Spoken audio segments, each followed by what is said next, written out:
بسم اللہ الرحمن الرحیم۔ السلام علیکم۔ اللہ ہم پر کتنا مہربان ہے، اللہ نے ہم پر کتنی رحمتیں کی ہیں۔ وہ رحمتیں کہ جب بھی کوئی مصیبت ہم پر آتی ہے اللہ ہمیں اس مصیبت سے بچاتا ہے۔ کیا آپ کو کوئی ایک مصیبت یاد ہے جو ہمیشہ رہی ہو؟ کوئی مصیبت ہمیشہ کے لیے نہیں ہوتی، کیونکہ اللہ ہر مصیبت کو آخر میں ختم کر دیتا ہے۔ دنیا میں کتنی جنگیں لڑی گئیں، لیکن اللہ نے ان جنگوں کو ختم کیا۔ کتنی وبائیں اور آفتوں کا سامنا اس دنیا نے کیا، لیکن اللہ نے وہ سب دور کر دیں۔ دنیا آج بھی مصیبت میں ہے، ہر کوئی پریشان ہے۔ مہنگائی اور کرپٹ لوگوں کی حکومت نے ہماری پریشانیوں میں اضافہ کر دیا ہے۔ ایسے میں آپ سوچ رہے ہوں گے کہ ہم کیا کر سکتے ہیں، اور کون کہتا ہے کہ آپ کچھ بھی نہیں کر سکتے۔ آپ کو اللہ نے ایسی طاقت دی ہے جس کے ذریعے آپ اپنے سامنے سے پہاڑوں جیسی مصیبت کو بھی دور کر سکتے ہیں۔ بس آپ کو اس طاقت کو سمجھنا ہے اور اس پر یقین رکھنا ہے۔ اللہ کی یہ طاقت آپ کی زندگی بدل سکتی ہے، اور یہ صرف چند حروف کی طاقت ہے جسے آپ نے مسلسل پڑھنا ہے، اور وہ حروف ہیں استغفار۔ یہ ایک سادہ لیکن طاقتور دعا ہے۔ گناہوں اور پریشانیوں کے بوجھ سے اگر دل بھاری ہو اور آپ کا دماغ پریشانیوں کا شکار ہو جائے تو استغفر اللہ کی یہ چھوٹی سی دعا آپ کے دل کو پرسکون کر دیتی ہے، جسے کسی بھی وقت جب بھی چاہیں آپ پڑھ سکتے ہیں۔ توبہ اور استغفار کرنے سے اللہ اپنے بندے پر رحمت کے دروازے کھول دیتا ہے۔ اگر آپ یہ سوچ رہے ہیں کہ استغفار صرف زبان سے ادا ہونے والا ایک لفظ ہے تو آپ غلط ہیں، کیونکہ استغفار میں اللہ نے ایسے راز پوشیدہ رکھے ہیں جسے سمجھ کر ہی انسان کے تمام دکھ درد غائب ہو جاتے ہیں۔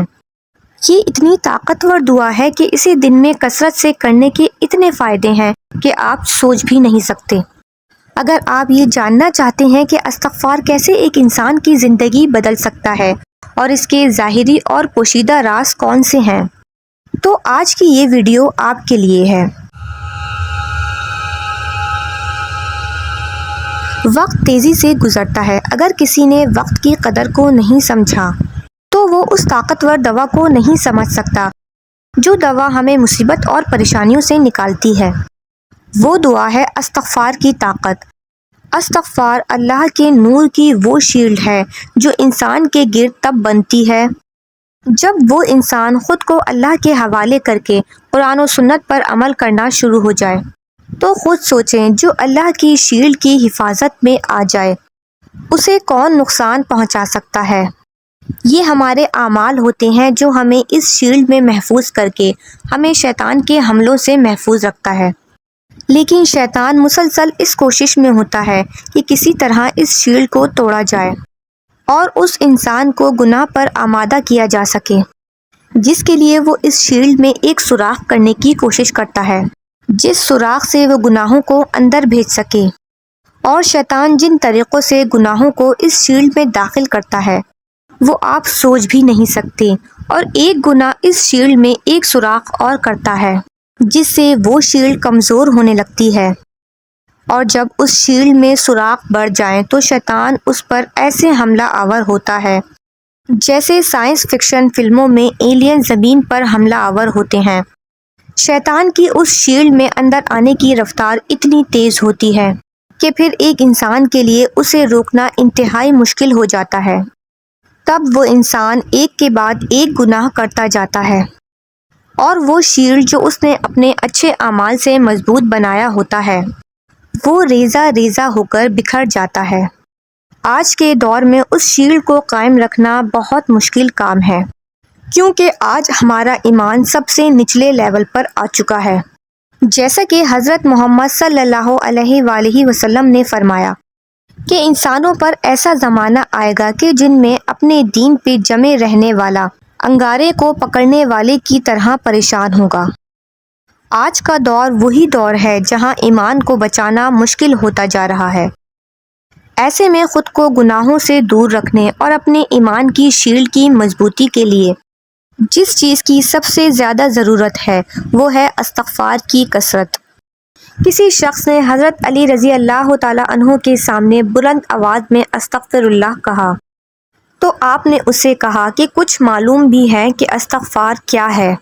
استغفار بلند منزلت لوگوں کا مقام ہے، اور یہ ایک ایسا لفظ ہے جو 6 باتوں پر حاوی ہے۔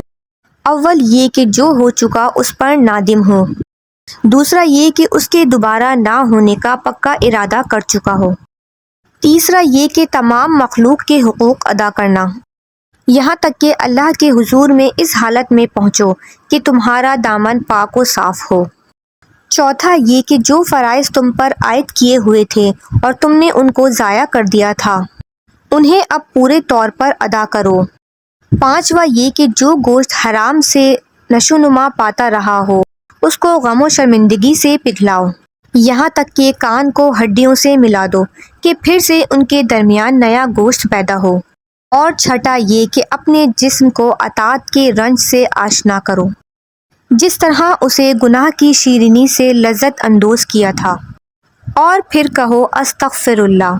لیکن اس فرمان سے یہ مطلب ہرگز نہ لیا جائے کہ استغفار نہیں پڑھنا چاہیے یا بلند آواز سے استغفار پڑھنے میں کوئی برائی ہے، بلکہ یہ فرمان استغفار اور استغفار پڑھنے والوں کا صحیح مقام پہچاننے کے لیے ہے۔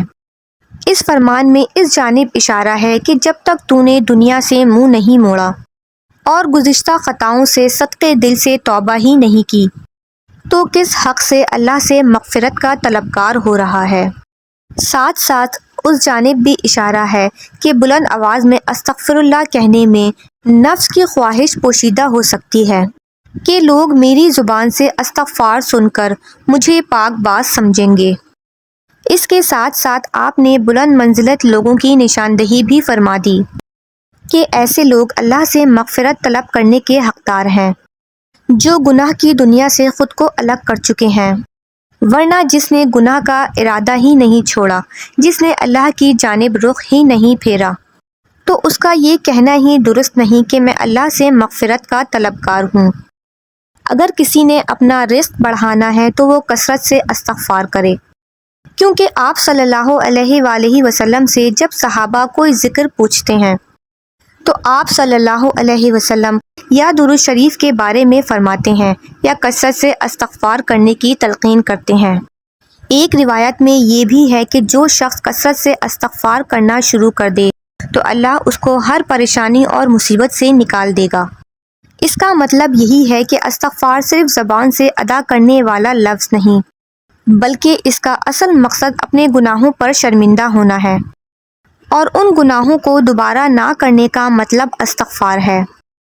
استغفار سے ایک انسان کے گناہ معاف ہو جاتے ہیں، اگر کوئی پریشان ہو تو اس کی پریشانی دور ہو جاتی ہے، اس کی طاقت سے اللہ اسے کسی بڑے عذاب سے محفوظ رکھتا ہے، اس کی کثرت سے خیر و برکت اور دلوں کا سکون حاصل ہوتا ہے، رزق بڑھتا ہے اور مال و اولاد میں اضافہ ہوتا ہے، یہ مصیبتوں سے دوری اور جسمانی اور روحانی قوت میں اضافہ کرتا ہے۔ کثرت سے استغفار آپ کو اس مقام پر پہنچا دے گی جس کا آپ نے کبھی سوچا بھی نہیں ہوگا۔ اس لیے کثرت سے استغفار کریں، اور ویڈیو کے آخر میں ایک بار درود شریف پڑھنا مت بھولیے گا۔